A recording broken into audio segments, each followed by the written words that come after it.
बोलो गुरुदेव भगवान की जय। प्यारे कृष्ण कन्हैया लाल की जय।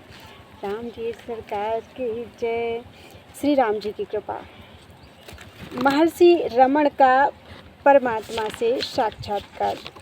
रमण महर्षि के बारे में कहा जाता था कि उन्होंने परमात्मा का साक्षात्कार किया है। एक दिन दो धर्म प्रचारक उनके पास आए और पूछा, क्या आपको प्रभु के दर्शन हो गए?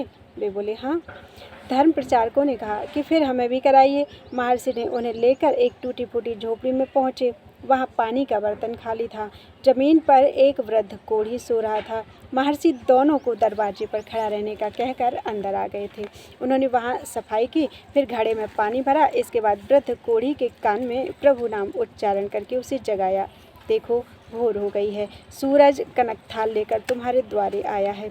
महर्षि ने वृद्ध कोढ़ी से कहा। उसके चेहरे पर खुशी और शरीर में फुर्ती नहीं थी। महर्षि ने उसके घाव धोए, खुद औषधि लेपन किया, उसे नित्य कर्म से फुर्सत करवाकर कुछ प्रसाद दिया। फिर कोढ़ी से बोले, आओ ध्यान में बैठें, प्रभु का ध्यान करें। थोड़ी देर तक रमण महर्षि और उस वृद्ध कोढ़ी दोनों ने ध्यान किया। फिर महर्षि ने कोढ़ी से पूछा, क्या तुम्हें प्रभु के दर्शन हुए? वह बोला, हाँ। महर्षि ने पूछा, प्रभु कैसे थे? वह बोला, बिल्कुल आप जैसे। अब कोढ़ी की बारी थी। उसने महर्षि से पूछा, क्या आपको प्रभु दर्शन हुए? महर्षि बोले, हाँ। कोढ़ी ने पूछा, प्रभु कैसे थे? महर्षि ने उत्तर दिया, बिल्कुल तुम्हारे जैसे। जब ये दोनों एक दूसरे के भीतर विराजमान परमात्मा के दर्शन कर रहे थे, तभी द्वार पर खड़े दोनों धर्म प्रचारक सारा दृश्य देख रहे थे और वार्तालाप सुन रहे थे। रमण महर्षि अब उनकी तरफ देखकर बोले, क्या तुम लोगों को भी प्रभु के दर्शन हुए? वे बोले, हाँ महर्षि। प्रभु दर्शन होने के साथ साथ यह पता भी चल गया कि प्रभु का द्वार चढ़ना हो तो उसका रास्ता सेवा की सीढ़ी से होकर ही जाता है। अगली कथा है महात्मा और राजा। एक महात्मा थे, शुद्ध और विवेकशील। एक बार उन्हें पड़ा हुआ एक पैसा मिला। महात्मा ने उसे उठा लिया। वे सोचने लगे, भिक्षा में मुझे भोजन तो मिल जाता है, फिर क्यों मैंने यह पैसा उठा लिया? उन्होंने निश्चय किया कि इस पैसे को मैं सबसे गरीब आदमी को दान कर दूंगा। समय गुजरता गया। महात्मा गरीब आदमी की तलाश में घूमते रहे, परंतु कोई सुपात्र उन्हें नहीं मिला। महात्मा जी घूमते घूमते उस राज्य की राजधानी में एक दिन पहुँचे। उन्होंने देखा कि राजमार्ग पर राजा के साथ अस्त्र शस्त्रों से सजी विशाल सेना चली आ रही है। राजा भी महात्मा को पहचानता था। हाथी से उतरकर उसे प्रणाम किया। महात्मा ने कहा, राजन, आप अपना हाथ आगे करो।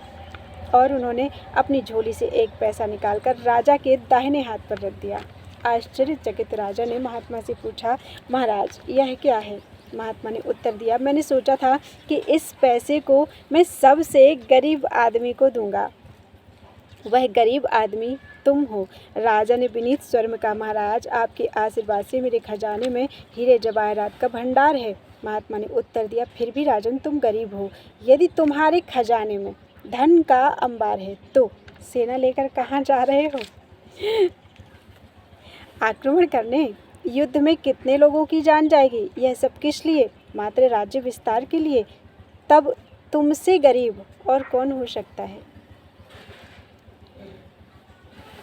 राजा की नज़रें शर्म से झुक गईं। उसने महात्मा के चरण स्पर्श कर अपनी सेना को लौटने का आदेश दिया।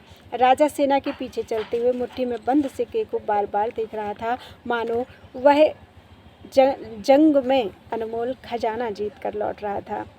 जब तू आया जगत में लोग हंसे तू रोए, ऐसी करनी ना करो पीछे हंसे सब कोए।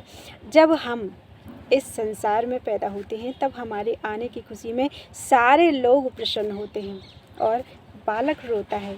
हमें मानव शरीर मिला है, यह बहुत अच्छी बात है, किंतु इससे भी अच्छी बात यह होगी कि हम कोई एक ऐसी श्रेष्ठ बात करें जिससे हमारे जाने के बाद सारा जमाना हमें याद करे।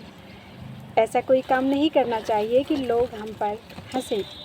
इस देह को बनाने वाला अंशी परमात्मा है और इस देह में स्थित अंश आत्मा है। उस परमात्मा अंशी का है दोनों एक दूसरे से जुदा नहीं हैं। गुरु अपने शिष्य को सूक्ष्म से भी सूक्ष्म और विराट से भी विराट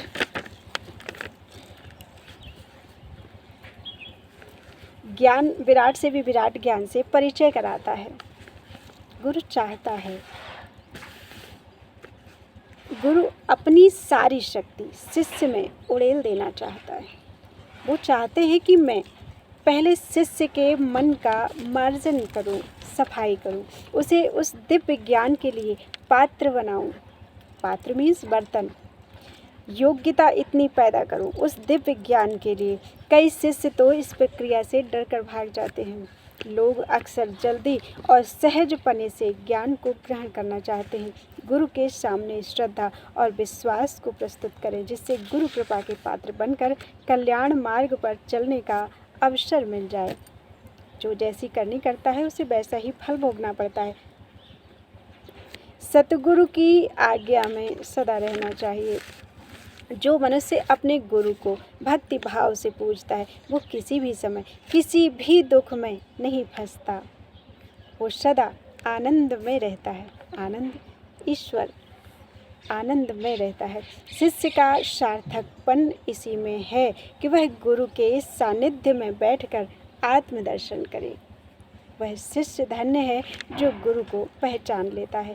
कहा गया है कि हे प्यारे शिष्य, अपने अहम को मिटाकर गुरु के हृदय में बस जाना या फिर गुरु को अपने हृदय में बसा लेना। जब तक देह है तब तक संसार दिखाई पड़ता है। देह के शांत होते ही वह भी विलीन हो जाएगा। गुरु कहते हैं कि तू देह नहीं, आत्मा है।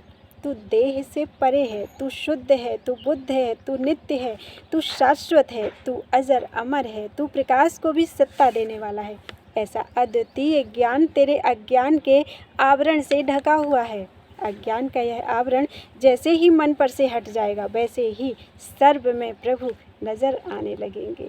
जित देखूं तित श्याम। गुरु को बार बार प्रणाम करो, मन साफ होता चला जाएगा। गुरु और शिष्य का संबंध पिता और पुत्र से भी श्रेष्ठ है। शिष्य को सबसे पहले गुरु में प्रभु को देखना है, फिर धीरे धीरे सब में दर्शन होने लगेगा। शिष्य को एक जन्म तो माँ से मिलता है और दूसरा जन्म उसको गुरु से मिलता है। गुरु के दिए हुए जन्म से मरण सुधर जाता है।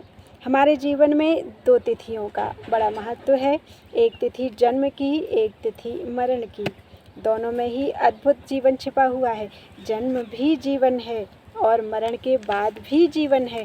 मन चाहता है कि जीवन और मरण के बीच की यात्रा को बिना किसी रुकावट के चालू रखूं। जो भी वासनाएं हैं बस उनको पूरा करने में लग जाऊं। जीवन और मृत्यु के बीच में एक बहुत बड़ी परेशानी आ जाती है। कौन सी? वह है वासना का विस्तार, जिसे कहते हैं माया। जीवन तो समाप्त हो जाता है किंतु वासना का अंत नहीं हो पाता। उसका अंत गुरु के पास है। अतः हमें गुरु के पास जाना चाहिए और अहम हमें गुरु के पास जाने नहीं देता। जिसको अपना कल्याण करना हो वह अपने सिर को झुकाकर गुरु के चरणों में जाकर अपना कल्याण करे। हम गुरु बनाने पर ध्यान न दें बल्कि अच्छा शिष्य बनाने का प्रयास करें। अच्छा शिष्य बनने का प्रयास करें। गुरु के गुणों का मापदंड ना करें। गुरु तो सबसे श्रेष्ठ हैं, महान हैं, पूर्ण हैं। हमें गुणवान बनकर जीवन में खरा उतरना है। शिष्य की जितनी योग्यता होती है उसी हिसाब से उसको गुरु उपदेश देते हैं। जैसे स्कूल में टीचर शिष्य की स्टूडेंट की योग्यता देखकर ही उसे प्रश्न हल करने के लिए देते हैं। जैसे जैसे योग्यता बढ़ती जाती है वैसे ही प्रश्न बड़े होते जाते हैं। तो जीवन केवल खाने पीने और सोने के लिए नहीं मिला है बल्कि जीवन पाकर उसे उच्च शिखर तक पहुंचाना है। प्रत्येक गुरु चाहता है कि मेरा शिष्य शिखर तक पहुँचे। शिष्य गुरु को पाकर पूर्ण होता है। प्रत्येक के जीवन में गुरु का होना अति आवश्यक है। जैसे बिना प्रकाश के कार्य संभव नहीं है वैसे ही गुरु के बिना आनंद और शांति नहीं मिल सकती। शिष्य का धर्म है कि वह अपने गुरु का आदरपूर्वक उपदेश सुनकर उसका निसंकोच पालन करे। शिष्य का मार्गदर्शक गुरु है, उनकी आज्ञा ही उनके लिए सर्वोपरि है। इसका अर्थ यह नहीं कि वह केवल मौन रहकर उसकी वाणी सुनता रहे। उपदेश सुनने के साथ साथ उसे अपनी जिज्ञासा को शांत करने का भी अधिकार है। बुद्धिहीन मनुष्य का जीवन बेकार है। वो माया और मोह के चक्कर में पड़कर अपने मन मदारी के सामने बंदर बनकर नाचता फिरता है। सच्चा साधु वो है जो प्रभु और गुरु का नाम सदा जपता रहता है, जो अपने बड़ों का मान करता है। प्रभु उसके मान सम्मान का ध्यान रखते हैं। मनुष्य का कर्तव्य है कि वो संसार में आकर अपने मन के सारे संशय मिटाकर उसे निर्मल कर ले। मन का निर्मल होना सबसे श्रेष्ठ बात है, क्योंकि निर्मल मन में ही ज्ञान, भक्ति और शांति का निवास है। निर्मल मन जन सो मोहि पावा, मोहि कपट छल छिद्र न भावा, भगवान कहते हैं रामचरितमानस में। तुलसीदास जी लिखते हैं, देह है नाव के समान और नाव पानी में ही अच्छी लगती है, किंतु नाव में पानी अच्छा नहीं लगता।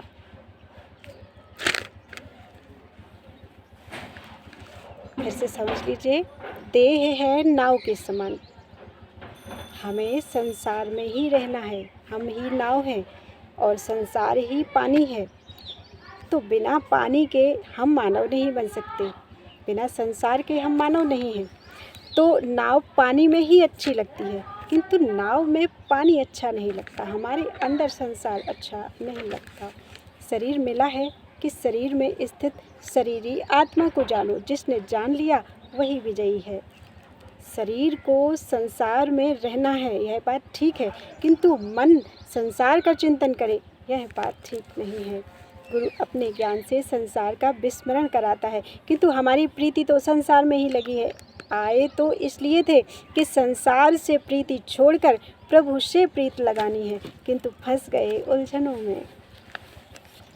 परेशानियों को मिटाने वाला बस एक गुरु ही है। गुरु के आगे अपने मन को खोलना होगा। शत्रु को छिपाओ मत, उजागर करो। अवगुणों को मत छिपाना, अन्यथा बहुत सी दिक्कतें पैदा हो जाएंगी। अवगुण मुर्दे के समान है, मरी हुई मछली को छिपाओगे तो दुर्गंध फैलेगी। किसी एक महापुरुष को अपना बना लो, उससे कुछ भी मत छिपाना, उसको अपने शरीर का अंग समझना। मोर तोर की जेवरी, गल बांधा संसार, दास कबीरा क्यों बंधे, जाके नाम आधार। संसार के लोग यह मेरा है यह तेरा है के प्रपंचों से बंधे हुए हैं। संत जी कहते हैं कि जो गुरु के सच्चे सेवक हैं वे इन बंधनों से मुक्त रहते हैं, क्योंकि उनको अपने गुरु का सहारा मिला हुआ है। एक घर तो इस संसार में शरीर रूप में है और दूसरा घर परम धाम है। वास्तव में हमारा वही असली घर है। हम सब संसार के बाजार में घूमने आए हैं और हम सबको अच्छे अच्छे कर्म करना चाहिए, क्योंकि वापस जाने के बाद शर्मिंदगी ना उठानी पड़े।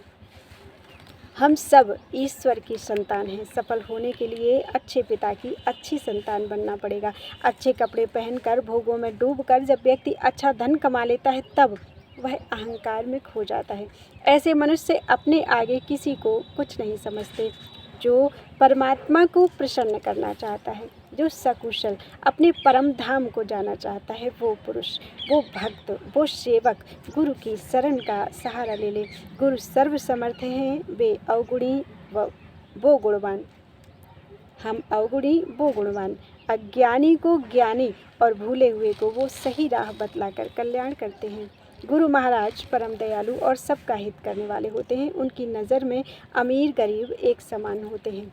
हमें आलस छोड़कर उनकी शरण में जाना चाहिए। वे सबके दाता हैं, सबको देते हैं। जो मनुष्य छल कपट छोड़कर उनकी आज्ञा में चलता है उसका बेड़ा पार हो जाता है।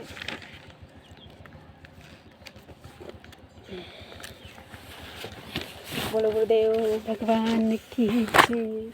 प्यारे कृष्ण कन्हैया लाल की जय।